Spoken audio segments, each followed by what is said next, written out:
కష్టపడ్డ వాని దగ్గర ఎప్పుడు అతన్ని మోసం చేయకు. అతని దగ్గర ఎప్పుడు డబ్బులు లాగాలని ప్రయత్నించవద్దు. ఎందుకొరకంటే అతడు కష్టాన్ని నమ్ముకొని బతుకుతాడు. అతని దగ్గర డబ్బులు లాగేసుకుంటే ఆ యొక్క కర్మ ఫలితం అనేటటువంటిది అనుభవించాల్సి వస్తుంది. అందుకోసం పేదవాని దగ్గర, కష్టపడేవాని దగ్గర ఎప్పుడు మనం డబ్బులు మోసం చేసి తీసుకుంటే అది మన జీవితాంతం ఆ యొక్క కర్మను అనుభవించాల్సి వస్తుంది. అందుకోసం మనకు చేతనైతే వేరే వాళ్ళకు సహాయం చేయి, అంతేగాని మోసం చేయకు. మోసం చేస్తే మన జీవితాంతం ఆ యొక్క కర్మఫలాన్ని అనుభవించాల్సినటువంటి పరిస్థితి తప్పక వస్తుంది. కాబట్టి పేదవాన్ని ఎప్పుడు కూడా మోసం చేయొద్దు. కష్టపడ్డేటటువంటి వానితోని డబ్బులు అన్యాయంగా తీసుకోవద్దు. అంటే ఏదైనా పని ఉంటే ఆ పనికి అవసరమయ్యే డబ్బును తీసుకొని అతనికి ఆ పని చేసి పెట్టాలి. అంతేకాని ఇంకా ఎక్కువగా డబ్బులు తీసుకొని అతని యొక్క కష్టాన్ని ఎప్పుడు కూడా దోచుకోవద్దు. ఎందుకొరకంటే పూర్వం నుంచి కూడా మనకు పెద్దలు చెప్పారు. అంటే మనం చేసుకునేటటువంటి పని ఏదైతే ఉంటుందో, మంచి పని మనం ఇతరులకు చేస్తే ఆ యొక్క మంచి మన జీవితాంతం మనల్ని మంచిగా నడిపిస్తుంది. జీవితాంతం మనకు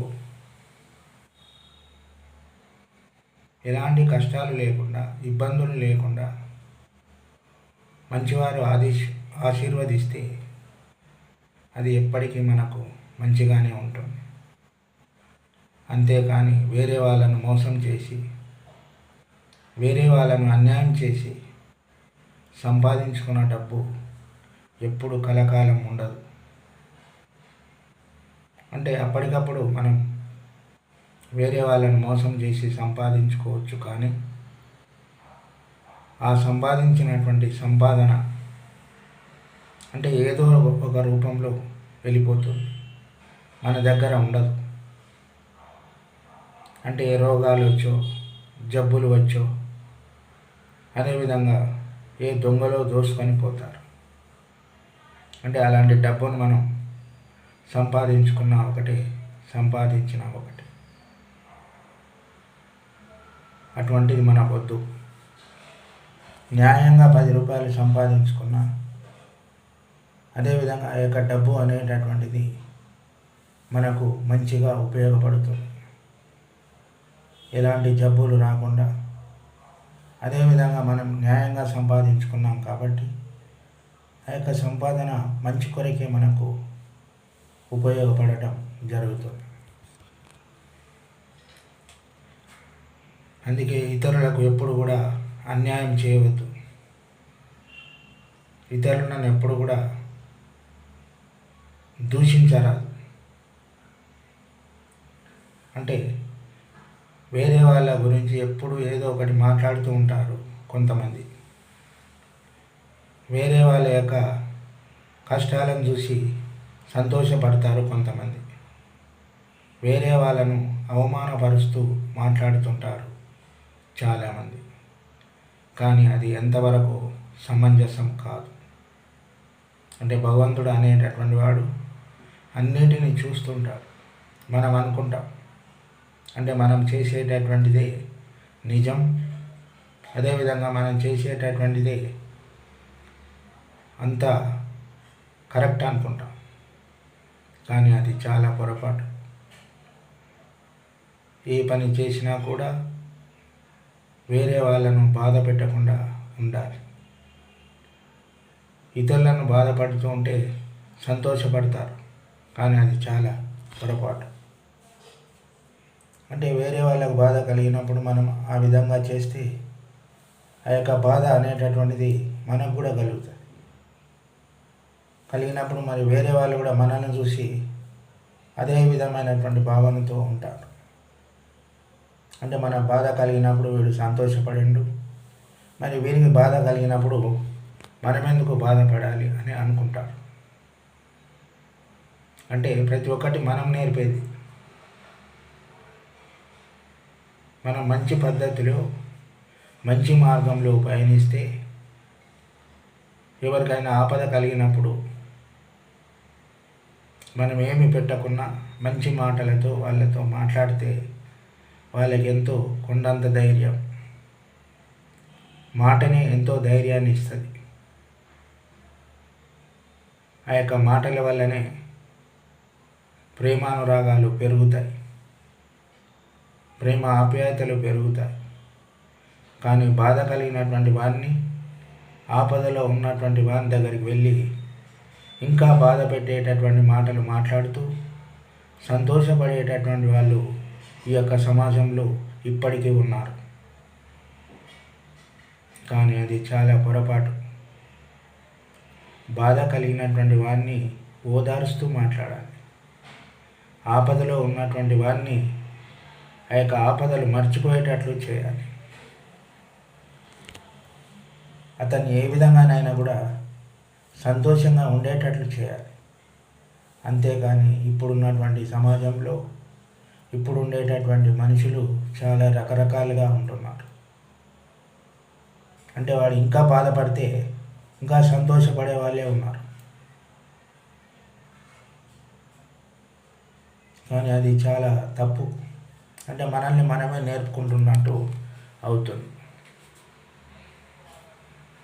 ఇతరులు ఆపదలు ఉన్నా మనం వాళ్ళకు ఆపదల నుంచి సంతోషాన్ని కలిగించాలి, బాధల నుంచి విముక్తిని కలిగించాలి. విముక్తి అంటే మనం ఏదో డబ్బులు ఇవ్వాలో మన యొక్క ఆస్తులు రాసియాలు అనేటటువంటిది కాదు. ఒక మంచి ఓదార్పు చాలు, మంచి మాట చాలు. ఆ విధంగా చేస్తే పాపం ఆపదలో ఉన్నటువంటి వాడు ఎంతో సంతోషపడతాడు. మన దగ్గర ఉంటే ఏమైనా ఇవ్వచ్చు, అతన్ని ఆదుకోవచ్చు. అంతేగాని ఈనాటి కాలంలో ఆ విధమైనటువంటి పరిస్థితులు తగ్గినాయనే చెప్పవచ్చు.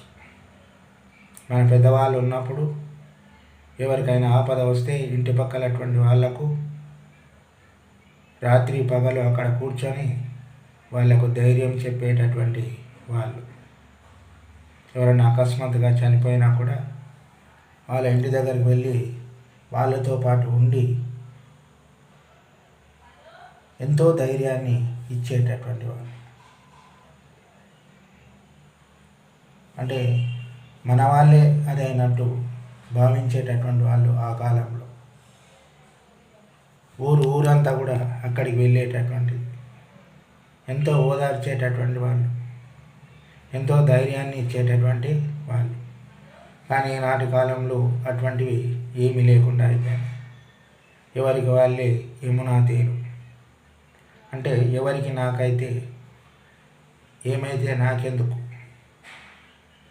ఎవరికో ఆపదలు వస్తే నాకెందుకు, ఎవరికి బాధలు వస్తే నాకెందుకు అనేటటువంటి ఉద్దేశాలు ఈనాటి కాలంలో ఉండిపోయినాయి.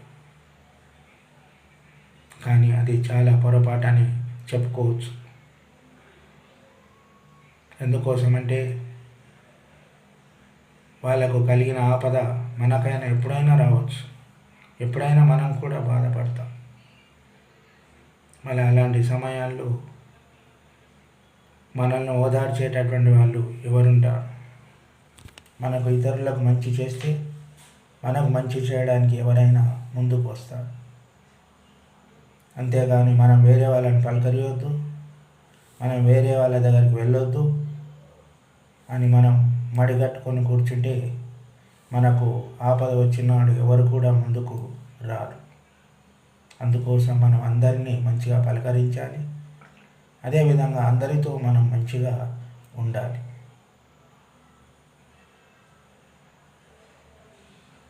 ఇది ఈనాటి సందేశం.